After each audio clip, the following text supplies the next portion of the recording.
Welcome back to welcome back to Old Charles, where we explore the fascinating world of coins and their histories. In today's video, we're diving into the 1974 United States Kennedy half dollar. This coin has an interesting story, and if you have one sitting in your collection, you might be curious to know its value. So grab your favorite coin. Let's get started. The Kennedy half dollar was first introduced in 1964 as a tribute to President John F. Kennedy after his assassination in 1963. It quickly became a popular coin both for circulation and as a keepsake. While the earlier issues from 1964 were made of 90% silver, by 1971, the U.S. Mint had transitioned to a copper-nickel-clad composition for regular circulation coins. The 1974 Kennedy half dollar is made of a copper-nickel composition with a pure copper core. It features the iconic profile of President Kennedy on the obverse, designed by Gilroy Roberts, and the reverse shows the presidential seal, designed by D. Mint Mark. And these are the most commonly found in circulation. San Francisco coins have an S mint mark and were only produced as proof coins, which are highly polished and designed for collectors. The value depends. Whether it's circulated or uncirculated from Philadelphia or Denver are generally worth their face value of 50 cents, but some may sell for slightly more, around $1 to $2, depending on their condition.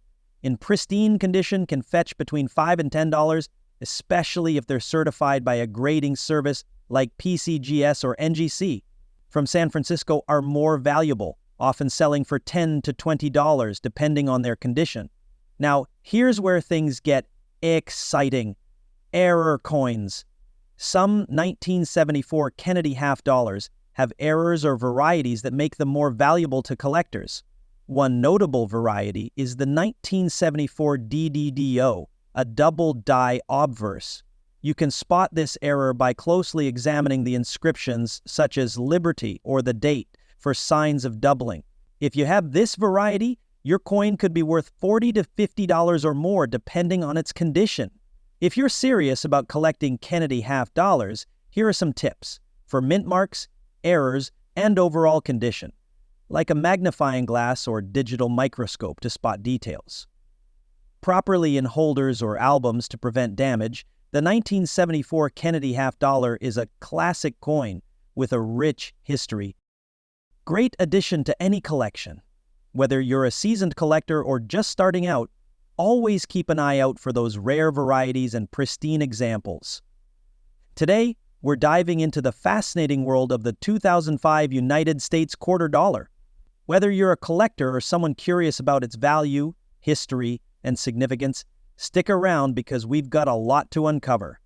The year 2005 was special for the United States Mint because it continued its state quarters program, which was launched in 1999 and ran until 2008. This program was one of the most popular coin series in U.S. history, featuring designs that celebrated each of the 50 states. Before we talk value, let's go over the basics. The 2005 quarter dollar is part of the Washington Quarter Series. Here's what you need to know. These coins are made of a copper nickel clad with a core of pure copper and outer layers of nickel. Each coin weighs 5.67 grams. Diameter 24.26 millimeters. Coins was struck at the Philadelphia Denver mints, while P and San Francisco mints. While P and D coins were made for circulation, the San Francisco mints were made for collectors and sink their magical teeth into the proud coins of the mist. Mints. Million and 500 million E, around 239 million P and 248 million P, similar numbers to Minnesota. Nearly 300 million from each mint, over 700 million in total. Now, let's talk about the value. Most 2005 quarters in circulated condition are worth their face value, 25 cents. However, collectors look for specific factors that can raise the value, such as uncirculated coins graded MS65 or higher can fetch $2 to $5 or more depending on the state and demand. If you have an S-Mint proof coin, especially in deep cameo condition, its value can range from $5 to $20. Keep an eye out for errors. Some 2005 Kansas quarters have the famous "In God We Rust" error due to a grease-filled die. These can be worth $50 to $100 or more depending on the severity of the error. So why are the 2005 quarters so collectible? The state quarters program brought millions of new collectors into the hobby, and these coins became a gateway for many. People love collecting these because they tell the story of America's states and their unique heritage. If you're building a complete state quarters set, the 2005 quarters are a must-have. Even better, condition without breaking the bank. Focus on mint state examples if you're aiming for investment value. As I mentioned earlier, coins with minting errors are highly sought after. Use coin holders or albums to keep your quarters in pristine condition. And there you have it. The 2005 quarter dollar is not only a piece of U.S. history, but also a great addition to any coin collection. Whether you're a seasoned collector or just getting started, these quarters are fun, affordable, and sometimes surprisingly valuable. What's your favorite 2005 quarter? Let me know in the comments below. Your go-to spot for coin collecting tips, values, and history. If you're passionate about numismatics or just curious about your spare change, you've come to the right place. Today, we're diving into a classic American coin that's been around for over 80 years, the 5-cent Jefferson Nickel.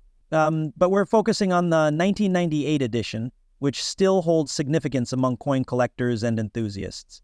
Let's take a look at this nickel, explore its history, and understand its current value. The 1998 Jefferson Nickel features a portrait of Thomas Jefferson, the third president of the United States, on the obverse. This image was designed by artist Felix Schlag and has been in circulation since 1938. Jefferson, with his notable profile, is surrounded by the inscription, "Liberty," the year of minting, and "In God We Trust," the national motto. Turning the coin over, we see the reverse side featuring Monticello, Jefferson's Virginia home. Monticello has appeared on the nickel in one form or another since 1938, symbolizing Jefferson's legacy.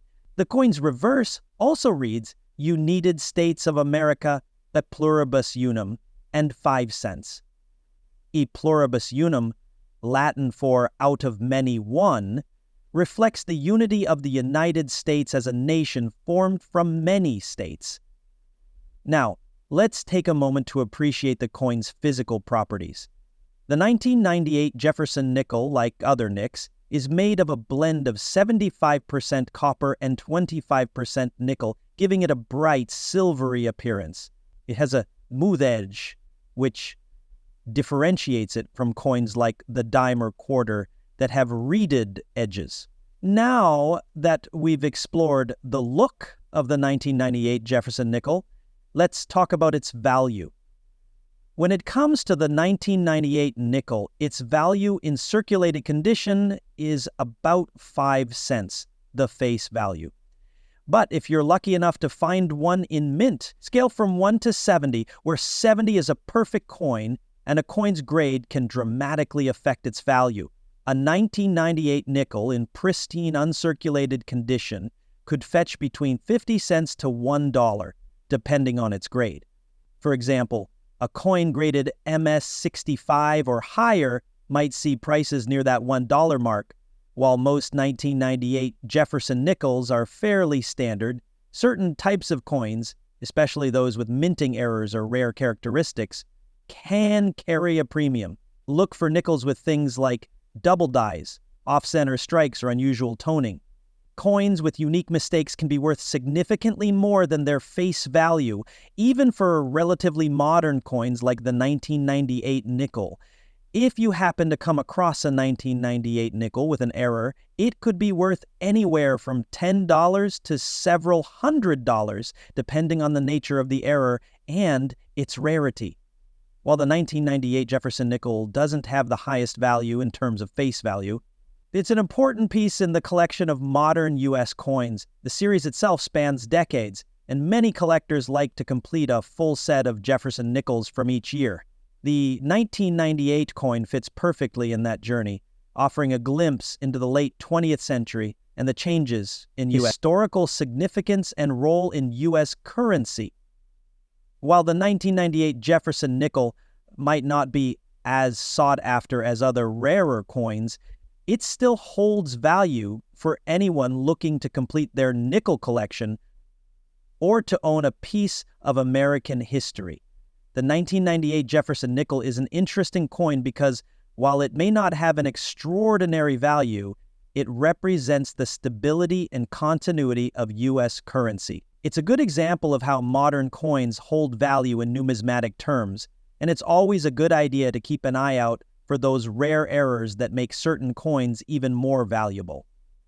So, to sum it up, the 1.9985-cent Jefferson Nickel is worth its face value unless you come across one in exceptional condition or with a rare minting error. While you might not retire on these nickels alone, they're still a key part of the broader collection of U.S. coins. Thanks for watching. We hope you enjoyed learning more about the 1998 Jefferson Nickel. If you've got any cool finds or questions about coins, drop a comment below. Don't forget to like, subscribe, and hit the bell icon for more coin content. Until next time, happy collecting! This script provides an engaging overview of the 1998 Jefferson Nickel green